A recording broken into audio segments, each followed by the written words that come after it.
నమస్తే. 2024 మార్చి నెల ద్వాదశ రాశుల వారికి మాస ఫలాలు చెప్పడానికి ఈరోజు మనతో పాటు ఉన్నారు జ్యోతిష విశారద శ్రీ కె డాక్టర్ వేణుగోపాల్ గారు. మరి గురూజీ గారిని అడిగి మరి ఈ యొక్క మాస ఫలాల గురించి తెలుసుకుందాం. నమస్తే గురూజీ గారు. వాగర్తావివ సంపృక్తో వాగర్త ప్రతిపత్తయే జగత పితరో వందే పార్వతీ పరమేశ్వరౌ నిదయే సర్వవిద్యానాం విసజే వరోగినాం గురువే సర్వలోకానాం దక్షిణామూర్తయే నమః. సుప్రభాతం ఛానల్ పెట్టుకున్నందరికీ నమస్కారం. గురువు గారు, ఇప్పుడు మనం కుంభరాశి గురించి తెలుసుకుందాం.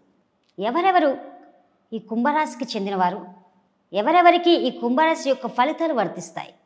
ఒక రకమైన హుందాతనాన్ని కలిగి గుంభనంగా జీవితాన్ని సాగిస్తూ ఒక రహస్య వాతావరణంలో అందరిలోనూ గౌరవప్రదంగా జీవనాన్ని సాగించేటువంటి ఈ కుంభరాశి వారిలో చాంద్రమానాన్ని అనుసరించి ధనిష్ట నక్షత్రం 3, 4, 2 పాదాలు, శతభిష నక్షత్రం 1, 2, 3, 4, 4 పాదాలు, పూర్వభాద్ర నక్షత్రం 1, 2, 3 అనగా 3 పదాలు, మొత్తం 9 నక్షత్ర పాదాల వారందరికీ, సౌరమానాన్ని అనుసరించి కుంభమాసంలో జన్మించిన వారందరికీ, నామ నక్షత్రాలను అనుసరించి కుంభరాశికి సంబంధించిన నక్షత్రాల్లో జన్మించిన వారందరికీ కూడా ఈ మాస ఫలితాలు వర్తిస్తాయమ్మా. గురువుగారు, ఈ కుంభరాశి వారికి ఈ మార్చి మాసంలో అనుకూల గ్రహాల వాటి వల్ల ఎటువంటి శుభ ఫలితాలు ఉన్నాయి? ఈ 2024 మార్చి మాసంలో కుంభరాశి వారికి 3 గ్రహాలు సానుకూలంగా సంచరిస్తూ శుభ ఫలితాలను అందిస్తున్నాయి. ఇందులో ప్రధానంగా పంచమ అష్టమాధిపతి అయినటువంటి బుధుడు మార్చి 7 నుంచి ఈ నెలలో ద్వితీయ భావంలో సంచారం కొనసాగిస్తాడు. ఈ కారణం చేత ఆలోచనలు సాకారం అవుతుంది, ఆకస్మిక ఆదాయాన్ని అందుకోగలుగుతారు, వ్యాపార అభివృద్ధి కనిపిస్తుంది. ఈ రకంగా వీరు మంచి ఫలితాలను బుధుడు అందించేటువంటి వాతావరణం కనిపిస్తుంది. అలాగే చతుర్థ భాగ్యాధిపతి అయినటువంటి శుక్రుడు ఈ నెలంతా కూడా వ్యయంలోనూ జన్మరాశిలోనూ సంచారం కొనసాగడం వల్ల, అనగా మకర కుంభరాశుల్లో శుక్రుడు సంచారం కొనసాగడం వల్ల కుటుంబ సౌఖ్యము, సృజన సహకారంతో కొన్ని కార్యక్రమాలు నిర్వర్తించడం, శుభకార్యాలు పూర్తి చేయడం, అలాగే వృత్తి ఉద్యోగ వ్యాపారాల్లో కొన్ని పనులు వీరు విజయవంతంగా పూర్తి చేసే వాతావరణం కనిపిస్తుంది.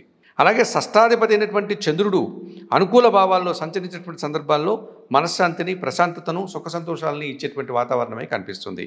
ఈ రకంగా ఈ కుంభరాశి వారికి ఈ బుధుడు, శుక్రుడు, చంద్రుడు సానుకూలంగా సంచరిస్తూ శుభఫలితాలను అందించే వాతావరణమే కనిపిస్తుందమ్మా. గురువుగారు, ఈ కుంభరాశి వారికి ఈ నెలలో ప్రతికూల గ్రహాలు ఏమైనా ఉన్నాయా? వాటి యొక్క ఫలితాలు ఎలా ఉన్నాయి?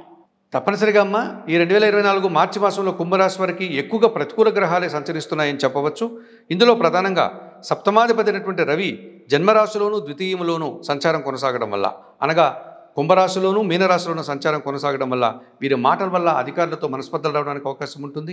అలాగే ప్రభుత్వానికి సంబంధించిన విషయాలంతా కూడా వాయిదా పడేటువంటి వాతావరణమే కనిపిస్తుంది. ఇక తృతీయ దశమాధిపతి అయినటువంటి కుజుడు వ్యయములోనూ జన్మరాశిలోనూ సంచారం కొనసాగడం వల్ల దుబారా ఖర్చులు, అనవసరమైనటువంటి అశాంతి, కలహాలు రావడానికి అవకాశం కనిపిస్తుంది. అలాగే ద్వితీయ లాభాధిపతి అయినటువంటి గురువు తృతీయ భావంలో సంచారం కొనసాగడం వల్ల సహాయ నిరాకరణ కనిపిస్తుంది. అలాగే విద్యా సంబంధమైన విషయాల్లో కాస్త ప్రతికూల ఫలితాలు రావడానికి అవకాశం ఉంటుంది. మీరు మాటల వల్ల కూడా అపార్థాలు రావడానికి అవకాశం కనిపిస్తుంది. ఇక జన్మరాశిలో శని భగవానుడు సంచరిస్తున్నాడు. ఏలినాటి శని దోషం అధికంగా ఉంది. బద్ధకంతో కొన్ని పనులు జరగకుండా ఇబ్బంది పడే సూచన కనిపిస్తుంది. కొన్ని పనులు వాయిదా వేసుకోవడం వల్ల కూడా వీరు ఇబ్బంది పడేటువంటి సూచనలు కనిపిస్తున్నాయి. అలాగే ద్వితీయములో అనగా మీనరాశిలో రాహువు, అలాగే అష్టమ భావంలో కన్యారాశిలో కేతువు కాలసర్పదోషాన్ని సూచిస్తుంది. ఈ కారణం చేత వీరు మాట్లాడే మాటలు ఎదుటివారికి కఠినంగా అనిపించవచ్చు, తద్వారా సమస్యలు రావడానికి అవకాశం ఉంటుంది. అష్టమ కేతు వల్ల అనారోగ్య సమస్యలు, ఆటంకాలు, నిరాశ కలగడానికి అవకాశం కనిపిస్తుంది. ఈ 2024 మార్చి మాసంలోనూ ఈ కుంభరాశి వారికి ఎక్కువ గ్రహాలు అనగా రవి, కుజుడు, గురువు, శని, రాహుకేతువులు ప్రతికూలంగా సంచరిస్తూ ఎక్కువ ప్రతికూల ఫలితాలను ఇచ్చే వాతావరణమే కనిపిస్తుంది. గురువుగారు, ప్రతికూల ఫలితాలకి ఏదైనా పరిహార మార్గం ఉందంటారా? తప్పకుండా అమ్మ, ఎక్కువ గ్రహాలు ప్రతికూలంగా సంచరించేటువంటి సందర్భంలో చాలా జాగ్రత్తగా పరిహారాలు నిర్వర్తించుకోవాల్సినటువంటి ఆవశ్యకత కనిపిస్తుంది.